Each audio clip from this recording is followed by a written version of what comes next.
डोरी से जुड़े हुए।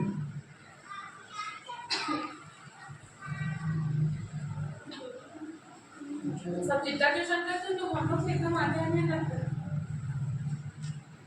कहाँ तक चल रहे बाकी ट्यूशन वाले? हाँ क्या ठिकाने लोग 6 चैप्टर पहुंच गए। अरे बाप वो लोग हम लोग से पीछे स्टार्ट किए हैं, वो लोग आगे का चैप्टर नहीं हुआ लेकिन हम लोग उतना स्पीड नहीं सर हम लोग आगे चैप्टर नहीं हुआ। एक्सप्लेनेशन वो तो लिख रहे हैं सर। ओके इसका हो गया सब। इधर ध्यान दे, ये गेंदी वही है कुएं में पानी निकालने वाला, ठीक है? सब ध्यान देखे हो नहीं सबके सब? ये बड़ा सा कुआं होता है, उसके ऊपर में से लोहे का रॉड लगा हुआ है, तो उसके ऊपर ऐसे गोल खांचा वाला लगा रहता है, ऐसे ऐसे ऐसे ऐसे। याद आया?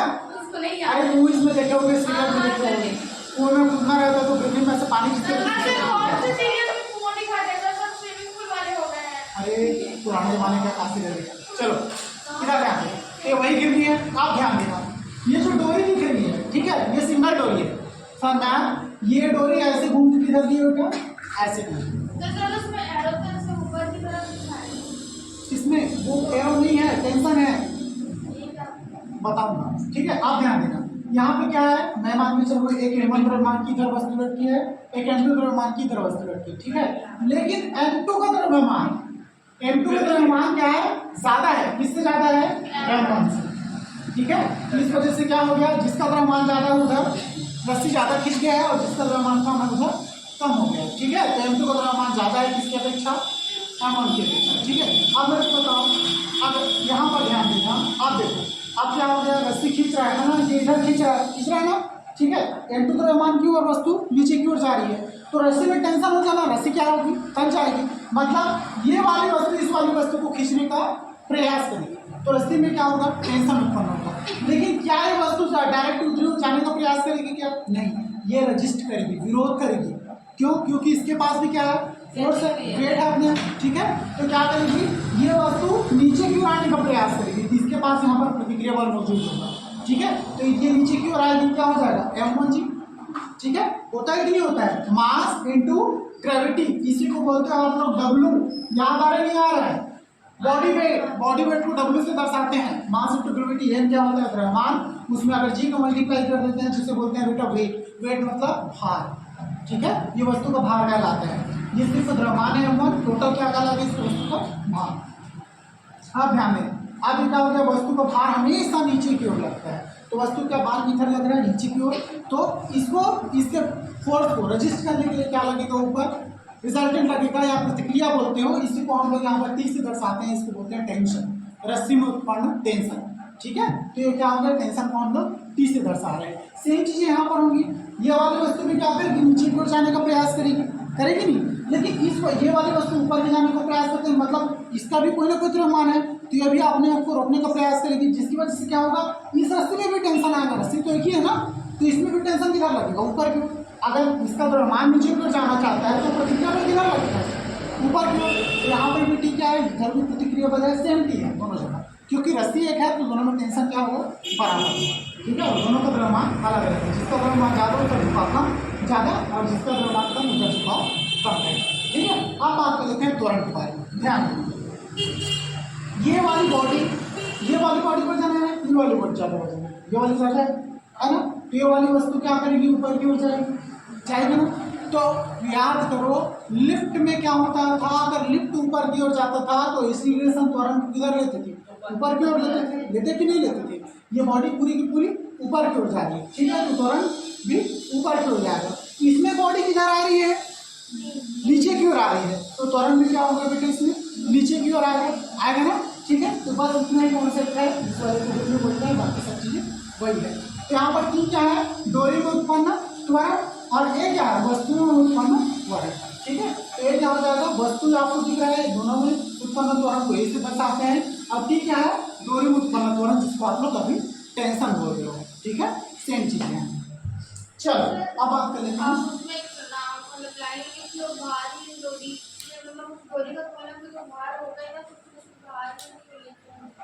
ये है भार।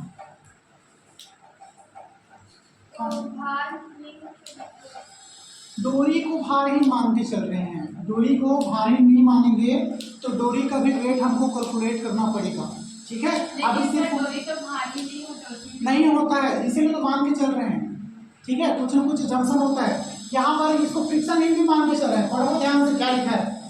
मान लो M1 और M2 द्रव्यमान की दो वस्तुएं हैं, एक अविमान्य तथा भारी डोरी के सिरे से बंधे हुए हैं। यह डोरी एक घर्षण रहित गिरनी से होकर गुजरती है।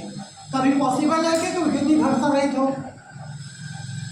गिरनी में घर्षण होगा ही, डोरी को खींचोगे तो होता है कि नहीं होता है? होता है, लेकिन हमको यहाँ पर घर्षण रहित मान के चलना पड़ेगा, तभी हम यहाँ पर नहीं हो रहा है, ये मान के चल रहे हैं। अब समझ में आया, ठीक है। इसीलिए डोरी को भी भारी मान के चल रहे हैं और गिरनी को घर्षण रहित मान के चल रहे हैं। एजम्पशन है, जब तक एजम्पशन नहीं करोगे डेरिवेशन सही तरीके से डिराइव नहीं करना है।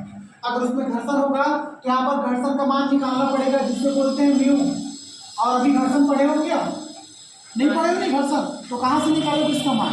इसीलिए साइंटिस्ट लोग बड़े चालाक हैं, आगे का टॉपिक आगे, पीछे का टॉपिक पीछे दिए हैं। जब तक म्यू नहीं पढ़ोगे तब तक इसमें घर्षण नहीं निकाल पाओगे। इस वजह से इसको क्या कर दिए लोग, घर्षण रहित बोल दिए पीछे, ठीक है। डोरी को भारी बोल दिए हैं और गिरनी को क्या बोल दिए हैं, घर्षण रहित बोल दिया है। यही थ्योरी लिखा हुआ है, ये एक्सप्लेनेशन आपको लिखना पड़ेगा सामने। क्या लिखोगे? M1 और M2 द्रव्यमान की दो वस्तुएं हैं जो अविमान्य तथा भारी डोरी के सिरे से बंधी हुई हैं। M1 और M2, ये वाला दो द्रव्यमान। अविमान्य मतलब कि बेटा अविमान्य मतलब मेरे को नहीं पता, भारी डोरी है तो समझ में आ रहा है। देख लेता हूँ कुछ दिया है क्या यहाँ पर। अभितान्य मतलब ना करने वाला, ठीक है। अरे नहीं मानने दीजिए, तो मेरे को अपना राइटिंग कभी कुछ समझ नहीं आता है। अभितान्य करने लगेगा मतलब कि डोरी में एक्सपांसन नहीं होता। डोरी क्या होता है, तनता नहीं है, इलास्टिसिटी नहीं है वो डोरी, ठीक है। तनने का गुण नहीं है उसमें, ऐसे डोरी बोलिए हम, ठीक है। तो वही लिखा हुआ है, ये पूरा एक्सप्लेनेशन हो गया। नेक्स्ट एक्सप्लेनेशन में यहाँ पर जो बात हो रहा है उसी के बारे में लिखेंगे पूरा। नेक्स्ट एक्सप्लेनेशन क्या है, मान लो M1 द्रव्यमान की वस्तु पर ऊपर की ओर परिणामी बल F लगता है, ठीक है। आप देखो इसके इस बॉडी के बारे में बात करें।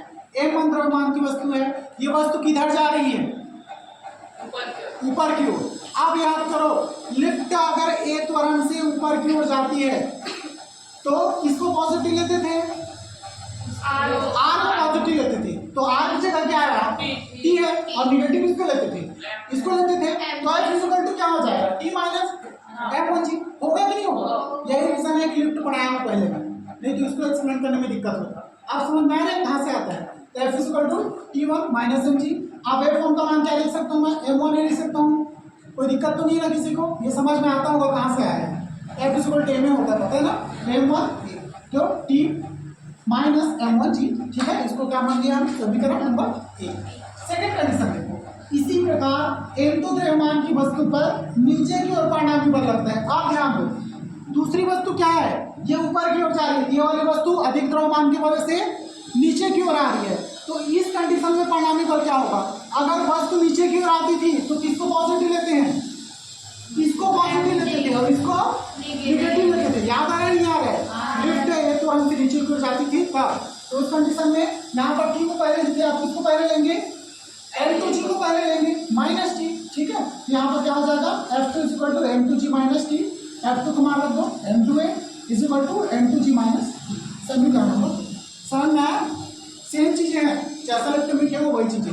अगर लिफ्ट ध्यान से पढ़ा हो तो ये सारी चीजें समझ में आएंगी। आप डायरेक्ट लिख दो, क्या लिखोगे, समीकरण 1 और 2 को जोड़ने पर। हाँ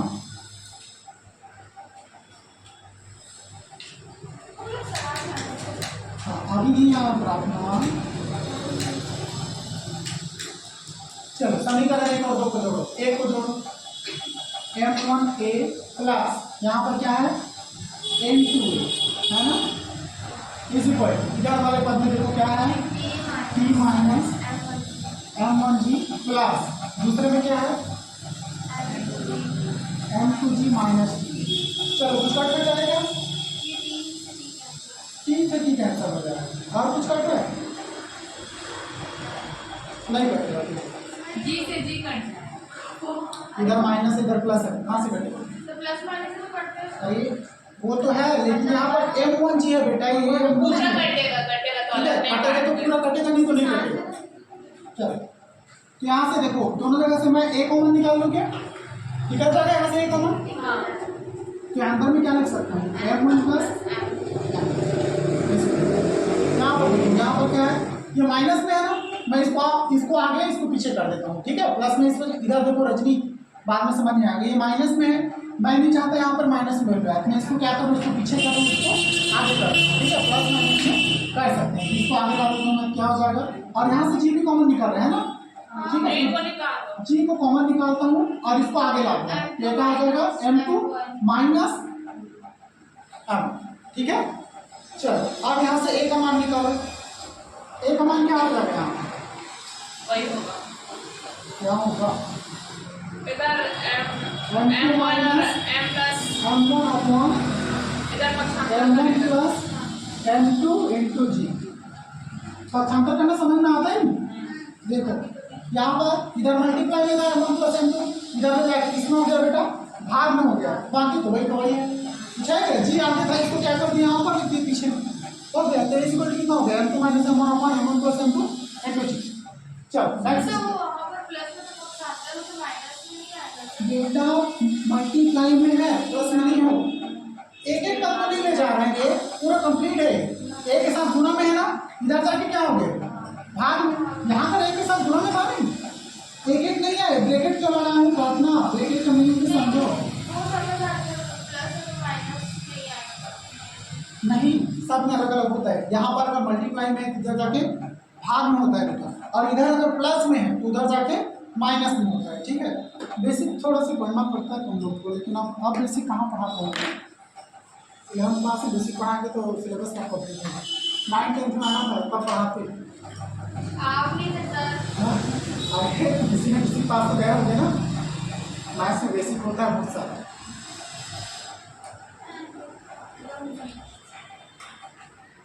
एक वर्ड उससे याद आया, एक वैल्यू लिखा था 105, नीचे लिखा होता है 20, कैसे कटेगा, 2 से कटेगा, ऐसे नहीं कर सकता।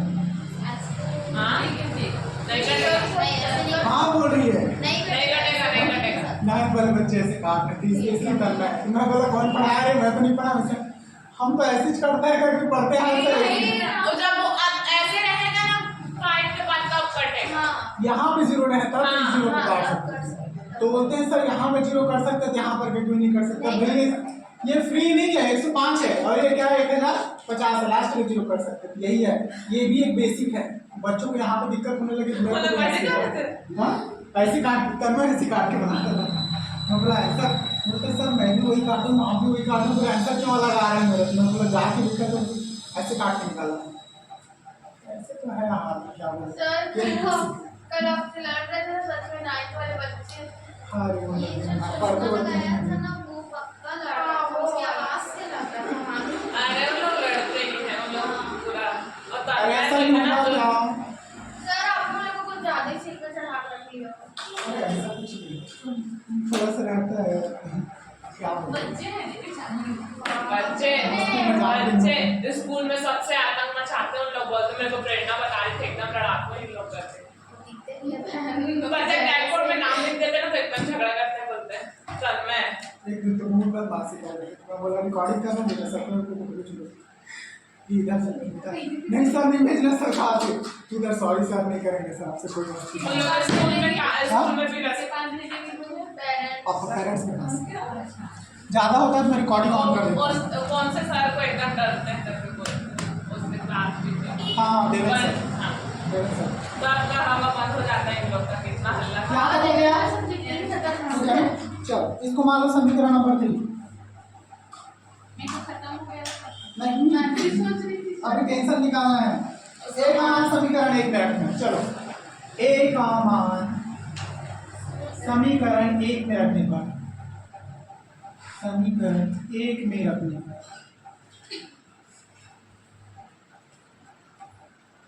अरे नीचे कैसे आ गया, बस वो कब से देख लूं सर वो क्या है मैं ये तो कभी फर्स्ट चलो समीकरण एक कौन सा ये है ना हाँ m1 ए का मान क्या है कहाँ पे है एक अभी डाला है अभी माइनस m1 प्लस m2 थोड़ा बड़ा सा ब्रैकेट बना दो तो छोटे में आएगा नहीं m1 को बाहर क्यों नहीं इसलिए m2 माइनस m1 अपॉन क्या है हाँ अरे सर हटेंगे समझ आएगा सर m1 को बाहर m1 क्या है अरे अरे समीकरण देखो ना समीकरण एक में ना ए का मान ए यहाँ पर है ना सर ए का मान समीकरण एक में रखने पर उसको वहां पे फिट करो तब वे लोग समझेंगे पहले एक पॉइंट और हाँ हाँ तो करिए उसी तो मैं वही अरे यहाँ तो लिखा है बेटा ए का मान समीकरण एक में रखने पर वही हाँ समीकरण एक देखो क्या है m1 इज इक्वल ऐसे में स्टेप बढ़ेगा एग्जाम में ऐसा नहीं करना मैं तो यही करती हूँ ठीक है ऊपर में लिखा हो एक स्टेप बढ़ने के चक्कर में इसका गलत हो जाता है ऐसा ना करेगा चल आप लिखा समीकरण एक आप ए का मान निकला ना आपके पास तो ए का मान यहाँ पे पुट करो क्या लिखूंगा m1 ब्रैकेट ऑफ क्या लिखा है m2 minus m1 upon m1 plus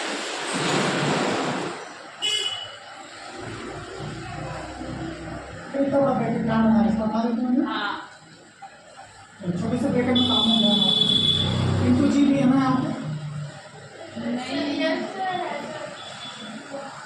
यहाँ पे हाँ मैंने g is equal to t minus m1 g चलो टेंशन निकालना है कुछ करो क्या निकालना है टेंशन नहीं कर सकता चलो इधर जी को इधर ला मतलब जी को इसके साथ मल्टीप्लाई कर दो यहाँ पर क्या लिखूँ मैं m1 जी लिख दूँ इसको हाँ ठीक है इसको मैं लिख देता हूँ m2 minus m1 upon m1 plus m2 ठीक है इसको कितना हो गया सर मेरे को समझ में आ रहा है कि अगर वहां पर मुझे इनटू माइनस इधर भाग में होना चाहिए सर कट जाएगा सर टी को इधर पक्षांतर करो ना उसको मिटाओ वो जी तो इधर अरे ये जी तो यहीं पर है अच्छा पहले तो इधर वाला जी रहेगा नहीं ये वाला जी नहीं पड़ेगी इसको बस इधर लेगा तो इसको साथ लिख दिया हो गया हाँ। ठीक है चलो आप टी का मान निकालो इसको इधर पक्षांतर कर सर दो इसको ठीक है काट दो ना m1 जी और m1 जी को डायरेक्ट उधर से का मान देना तो निकल जाए कहाँ से इसको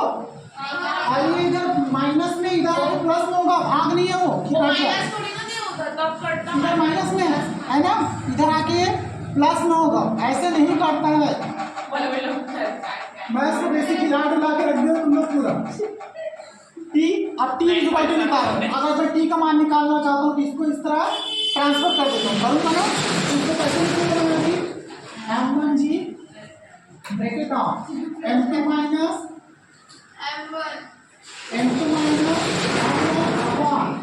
m1 प्लस m2 अब ये वाला माइनस में था इधर आके प्लस में यहाँ पर प्लस क्या लिखूंगा इसको मैं m1 जी ये ऐसे ऐसे घूमता है तो समझ में आता है क्या हो रहा है आता है ना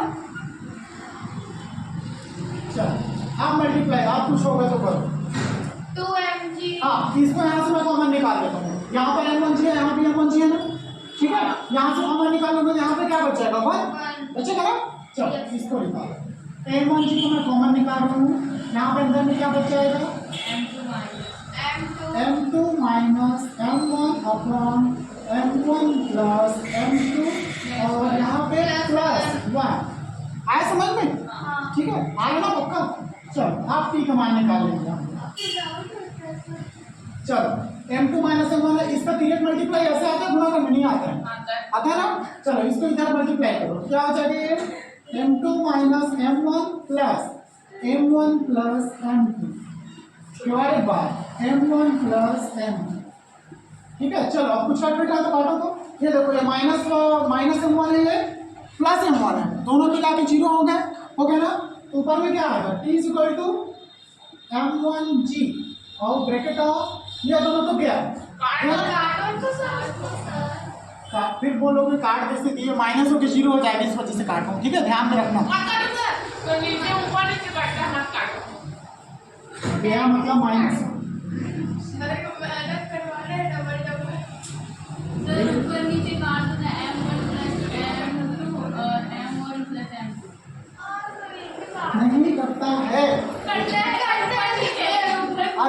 नीचे करता है। यहाँ क्या कहता है मैथमेटिक्स, जब तक अंश का पूरा स्टेप सॉल्व ना हो तब तक हर से किसी भी वैल्यू से हम नहीं काट सकते। ऊपर पूरा सेटिस्फाइड जाएगा ना तब काटना, अब ऊपर पूरा सॉल्व हो रहे हैं ना तो नहीं करते हैं। यहाँ पर -m1 + m1 दोनों को -m1 + m1 करूँगा क्या हो जाएगा 0। ठीक है, अरे तू जोड़ ही रहा हूँ बेटा, -m1 + m1 क्या हो गया 0 और m2 + m2 2m2। यहाँ पर मैं ऊपर में क्या लिखूंगा 2m2 लिख सकते हो ना। अब ये तो दोनों 0 हो गया। ठीक है, नीचे में फिर क्या लिखूंगा m1 + m2।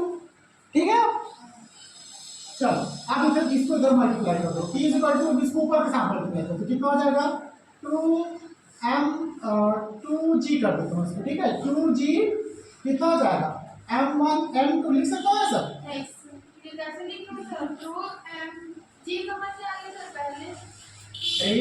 यहाँ पर मल्टीप्लाई है ना, अंदर की जगह मल्टीप्लाई कर दो ऊपर वाले के साथ, हो गया वही। नहीं है समझ में, m1g को इधर ऊपर के साथ मल्टीप्लाई कर दे प्रार्थना, ये मल्टीप्लाई में है ना सामने में, इसको अंदर ले जाकर मल्टीप्लाई कर दे। यहाँ पर लिख दो, मैं इसको सीरीज में जमा दिया हूँ, 2 लिखा हूँ, फिर क्या लिखा हूँ g को लिखा हूँ, फिर m1 को लिखा हूँ, फिर m2 को लिखा हूँ लाइन से। ठीक है, ऐसा जमा, तो ऐसा इसी पर मैं तुम्हारा ठीक है फॉर्मूला आइए ऐसे निकालते हैं स्टेप बाय स्टेप। मैथमेटिक्स में स्टेप गलत मत करना, ये पूरा मैथमेटिक्स नहीं मान स्टेप गलत करोगे यही आएगा। ये 2g नहीं लिखा है, 2g मतलब 2g g को ना लास्ट डेरिवेशन में लास्ट में कर दिया। चलो वैसा भी कलर कर चलो, इसको ऐसा लिख दिया,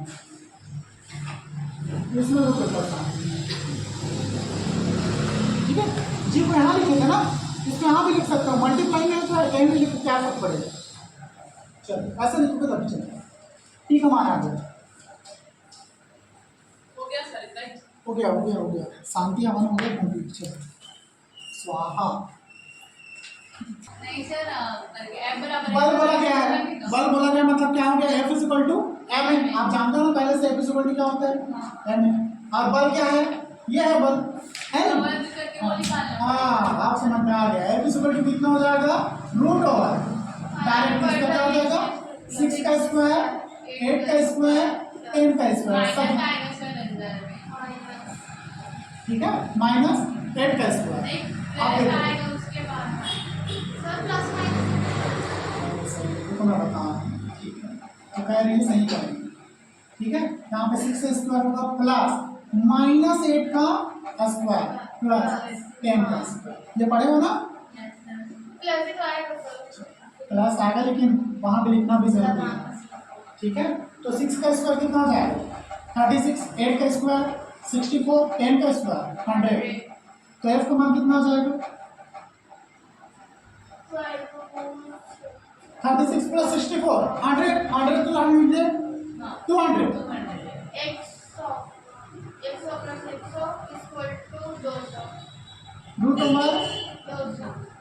चल इसको 200 ही लिख देते हैं।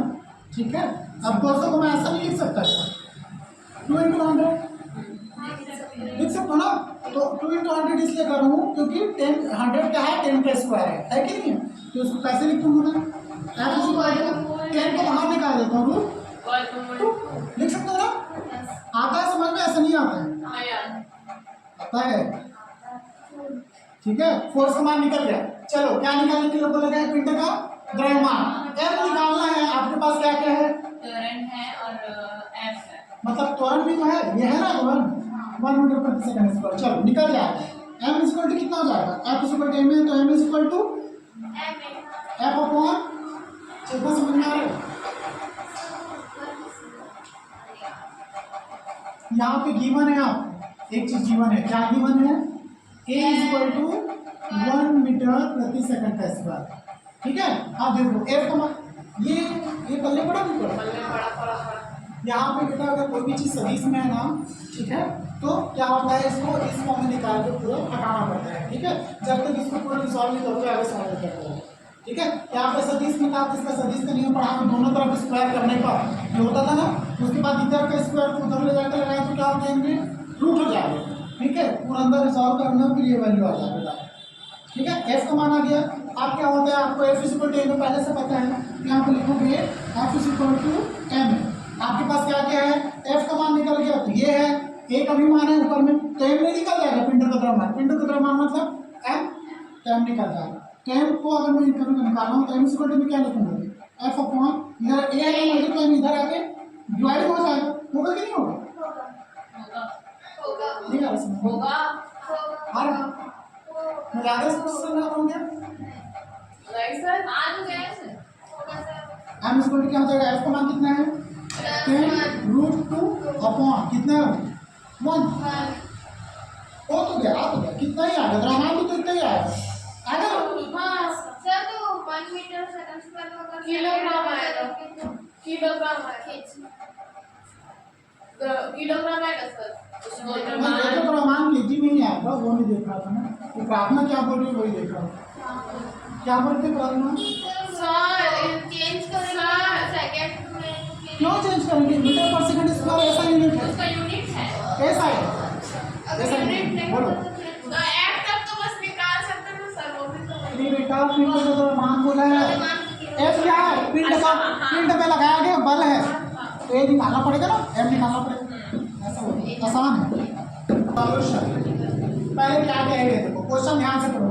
एक गेंदबाज गेंद को उसकी प्रारंभिक चाल में बिना परिवर्तन किए हुए, ठीक है, गेंदबाज की दिशा में हिट करता है, प्रारंभिक चाल में परिवर्तन नहीं कर रहा है, तो इसका प्रारंभिक चाल क्या है, कितना है, U is equal to 12 metre, वो परिवर्तन नहीं कर रहा तो जीरो नहीं हो सकता। किसमें, उसकी प्रारंभिक चाल है बिना परिवर्तन किए हुए। अरे प्रारंभिक चाल ये मान के चले हैं 12 मीटर प्रति सेकंड स्क्वायर। एक गेंदबाज, एक बल्लेबाज है, गेंदबाज क्या कर रहा है, गेंदबाज बॉल को फेंक चुका है, तब हिट करता है, तो भाई गेंदबाज अगर जीरो से फेंकेगा तो हिट किसको करेगा, बिना परिवर्तन तो फेंकेगा तो नहीं, वो बोला है प्रारंभिक चाल बिना परिवर्तन किए हुए, मतलब वो जब बल्ले से मारता है ना, ठीक है, तो जिस वेलोसिटी से गेंद उस पर आई है, उसकी बैट पर, उसके मारने के बाद उसी वेलोसिटी से गेंद निकली है, मतलब उसी वेग से निकली है। अगर वो 12 से आई थी बेटा, 12 मीटर प्रति सेकंड की स्पीड से गेंद उसके बल्ले पर आए, इसलिए बोलता हूँ क्रिकेट देखा करो,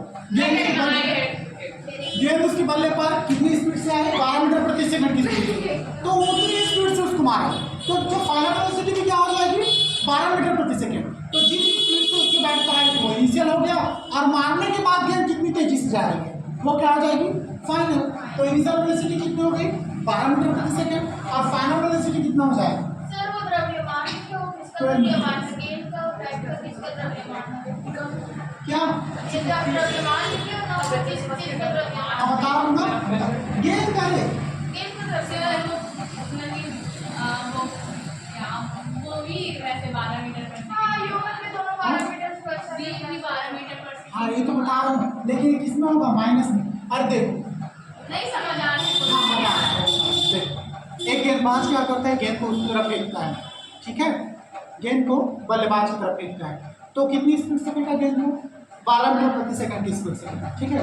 अब बल्लेबाज क्या करता है, वो गेंद की वेलोसिटी में परिवर्तन नहीं कर रहा है, यहाँ पर बोला गया है क्वेश्चन में, देखो बल्लेबाज गेंद को उसकी प्रारंभिक चाल में बिना परिवर्तन किए हुए, तो गेंद की प्रारंभिक चाल क्या होगी, जिस स्पीड से गेंद को फेंका गया था, 12 मीटर प्रति सेकंड की स्पीड से फेंका गया था ना, तो उसकी प्रारंभिक चाल बिना परिवर्तन किए हुए गेंदबाज की दिशा में हिट करता है। तो अब क्या किया, जितनी स्पीड से गेंद आ रही थी उसने उस स्पीड को चेंज नहीं किया, उतनी स्पीड से गेंद को हिट कर दिया, ठीक है, गेंद को क्या कर दिया, बल्ले से मार दिया। तो जितनी स्पीड से गेंद उसके बल्ले पे आ रही थी उतनी स्पीड से क्या हो गया, गेंद उसके बल्ले से निकल गई, मतलब कि प्रारंभिक चाल और जो हिट करने के बाद की चाल है उसमें कोई परिवर्तन नहीं आया। यही बोला गया क्वेश्चन, क्वेश्चन ऐसे ही समझना पड़ता है तभी जाके बना पाएंगे। हाँ माइनस में क्यों आया भाई, अगर ये स्टार्टिंग चाल है, ये क्या हो गया, गेंद के आने की दिशा हो गई, तो विपरीत, तो दूसरा वेलोसिटी क्या होगा, अपोजिट डायरेक्शन में होगा, सीधी सी बात है। हाँ सेम होगा, क्योंकि यहाँ बोला है चाल में परिवर्तन नहीं करना है, क्वेश्चन में स्पष्ट कंडीशन दिए हुए हैं, क्वेश्चन की कंडीशन के हिसाब से आपको क्वेश्चन में सब बनाना होगा, ठीक है। और इसके साथ ही मास दिया हुआ है, मास कितना दिया हुआ है, 0.15। अब एक इक्वल टू क्या होता है, हाँ वो तो होता ही है, लेकिन यहाँ पर एफ इंटू रिलेटिव का काम नहीं है। यहाँ पे कैसे लगाते हैं फार्मूला पता है, जो डेटा उपलब्ध होता है उसके हिसाब से फार्मूला चॉइस करते हैं। ठीक है, तो आपके पास क्या डेटा है अभी, v है, u है। ठीक है, तो इसके लिए संवेग में परिवर्तन लगाओ। इसमें क्या लगाओगे, संवेग में परिवर्तन।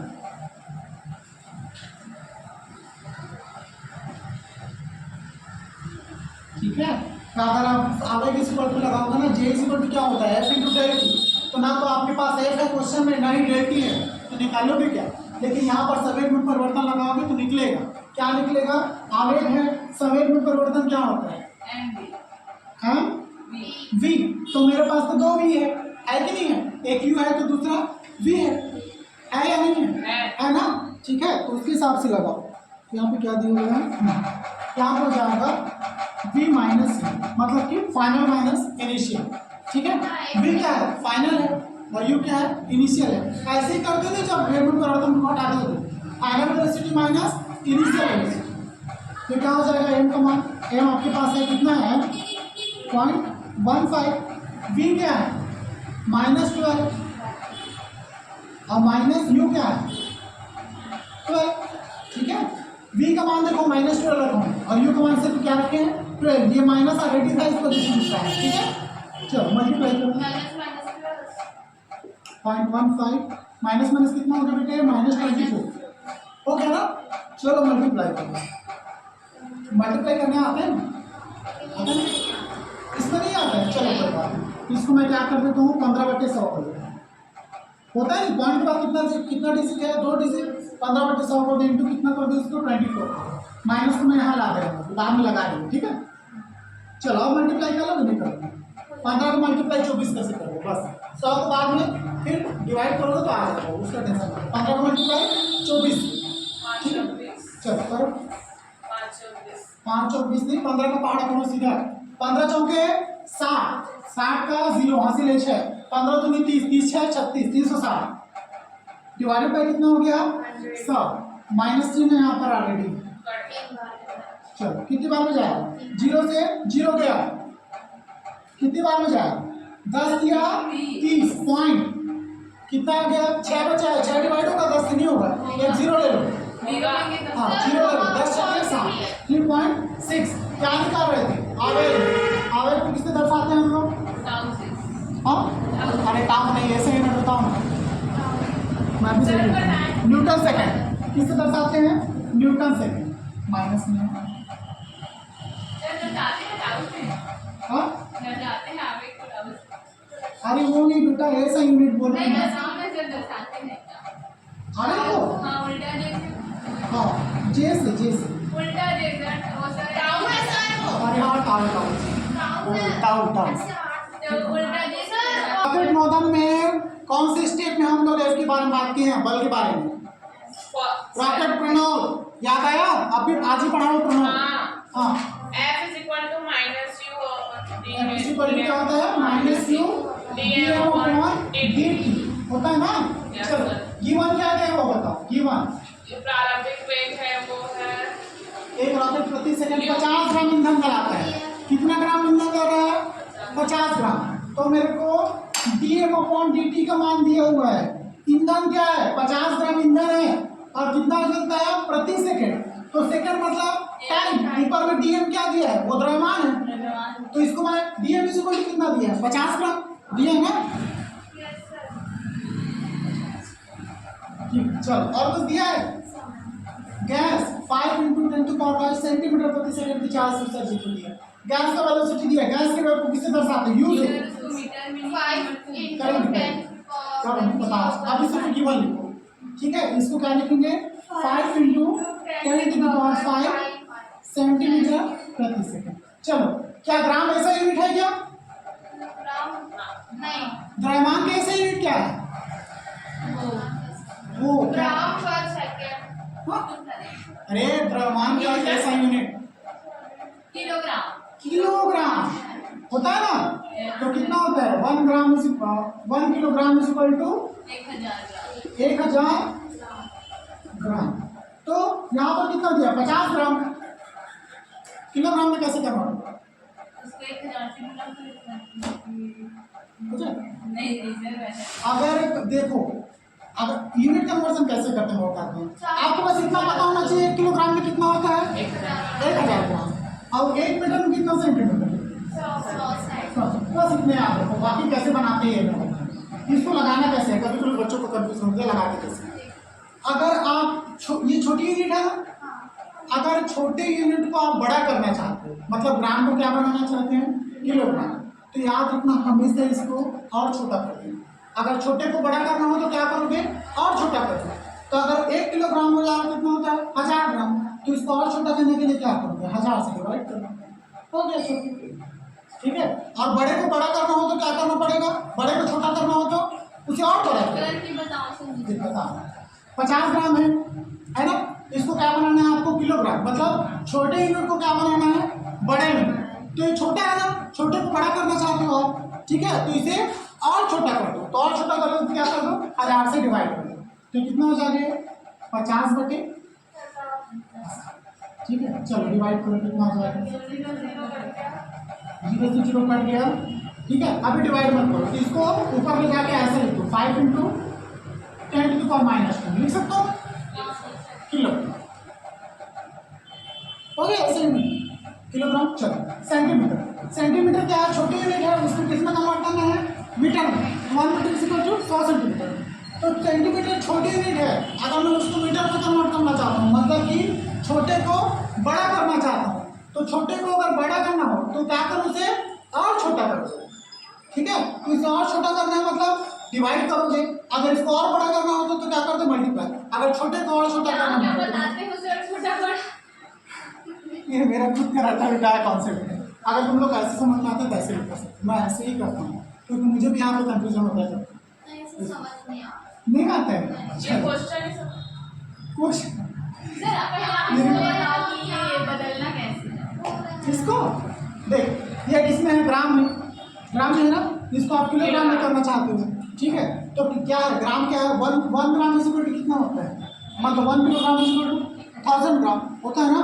तो यहाँ पर कितना है 50 ग्राम लिखा हुआ है, ठीक है। तो यहाँ पर देखो 50 ग्राम लिखा हुआ है, ठीक। अब मैं क्या निकालना चाहता हूँ, यहाँ से 1 ग्राम को वैल्यू निकालना चाहता हूँ, तो इसको क्या करूँगा, इधर आके डिवाइड कर दूँगा, करूँगा ना। यहाँ से 1 ग्राम का वैल्यू कितना हो जाएगा 1/1000 kg हो सकता है ना। तो मैं इसको 1 ग्राम इक्वल टू कितना लिखूंगा 10⁻³ kg लिख सकता हूँ। तो 1 ग्राम इक्वल टू कितना हो गया 10⁻³ kg। तो 50 ग्राम पूछा है मेरे को, 50 ग्राम इक्वल टू कितना kg, तो यहाँ पर 50 से मल्टीप्लाई कर दो, हो जाएगा 50 ग्राम इक्वल टू कितना हो जाएगा 50 × 10⁻³ kg, ठीक है। अब क्या है, यहाँ पर -3 kg लिखा हुआ है, और यहाँ पे हम क्या निकाले हैं 5 × 10⁻² kg, ठीक है। तो यहाँ पर -2, यहाँ पर -3, 50 है इसलिए वहाँ पर 10⁻³ है, यहाँ 5 है इसलिए -2, ऐसे भी लिखा कैसे 5 यहाँ पे। अरे इसको डिवाइड नहीं करोगे रे, देखो मैं डिवाइड करके लिखा हूँ यहाँ पर,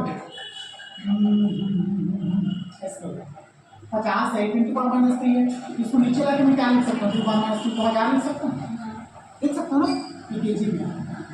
आप चलो ये 0 को कट गया, तो इसको मैं क्या लिख सकता हूँ 5 × 10⁻², ये आ गया सेम, आ गया ना। ऐसे भी होता है, अगर ऐसे समझ में आता है तो ऐसे कन्वर्सन करो, कहीं से भी करो आएगा। चलो इसको सिंपल कर हाँ, उसको वैसा आप समझ में आ रहा है, ऐसे समझ में आता है, ऐसा ऐसा होता है ना। चलो इसको ऐसा करो, कितना हो गया 50 × 10⁻³ यूनिट कन्वर्जन सीखो, नहीं तो दिक्कत हो जाएगा। चलो 1 मीटर इक्वल टू कितना होता है 100 सेंटीमीटर, लेकिन आपको क्या निकालना है 1 सेंटीमीटर निकालना है, सेंटीमीटर में निकालना है। तो इसको क्या करो मीटर को उधर जाकर डिवाइड करो, ठीक है। तो 1 सेंटीमीटर इधर लाओ तो कितना हो जाएगा 1 सेंटीमीटर, क्या चीज ये पूरा खत्म हो जाएगा लास्ट में। चलो यहाँ पे 1000 निकालना नीचे में, बेटा यहाँ पे 3 0 है, तो ये क्या है 10 का क्यूब है कि नहीं, 10 का क्यूब। तो नीचे में 10 का क्यूब है, तो आप ऊपर ले जाओगे कितना हो जाएगा -10⁻³ होगा ना। 1000 है रे प्रार्थना, 1000 क्यूब है, 10 का क्यूब है, नहीं आ समझ 3 0 है उसमें 3 3 जो है 1 2 3 उसमें 1 0 में लिखा है ना हम लोग 10 मतलब 1 और 0। अब खुश आप क्या लिख सकते हैं इसको? अगर मेरे को 1 ग्राम का मान लिखना है तो कैसे लिखूंगा प्रार्थना? 1/10³ kg लिख सकते हो प्रार्थना? लिख सकता हूँ नहीं? 1/3 जीरो था तो 10³ लिख सकते हो इसको। आगे 10³ को मैं ऊपर ले जाऊंगा, क्या हो जाएगा? 10⁻³ kg हो गया। आप देखो आप कितना हो गया? 1 ग्राम मतलब क्या हो गया बेटा? 10⁻³ kg हुआ ना? तो यहाँ पर 50 ग्राम बराबर पूछा है, 50 ग्राम बराबर पूछा है तो क्या करूँ इसमें? 1 ग्राम में 1 में क्या कर दिया मैं? 50 का मल्टीप्लाई कर दिया तो 50 ग्राम का मान निकल गया मेरा। ऐसे निकलना है। चलो अब यहाँ पे 1 सेंटीमीटर का निकालते हैं, ठीक है?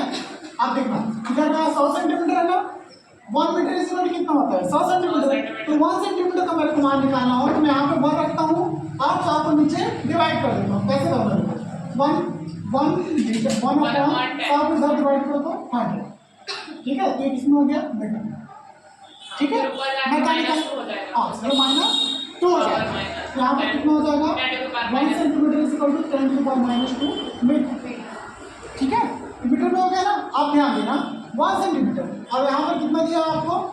5 × 10⁵5 सेंटीमीटर। तो 1 सेंटीमीटर की जगह क्या लिखोगे? 5 × 10⁵5 सेंटीमीटर इज इक्वल टू कितना हो जाएगा? 5 × 10⁵5 इंटू 10⁻² मीटर। ले लो आप। तो इतने का वैल्यू कितना होता है बेटा? इतना वो दोनों का सर वो तो माइनस होगा ना, आधार समान है तो खाते जुड़ेगा नहीं। फॉर्मूले में ऑलरेडी माइनस उधर कहाँ जुड़ रहा है? क्या जुड़ रहा है?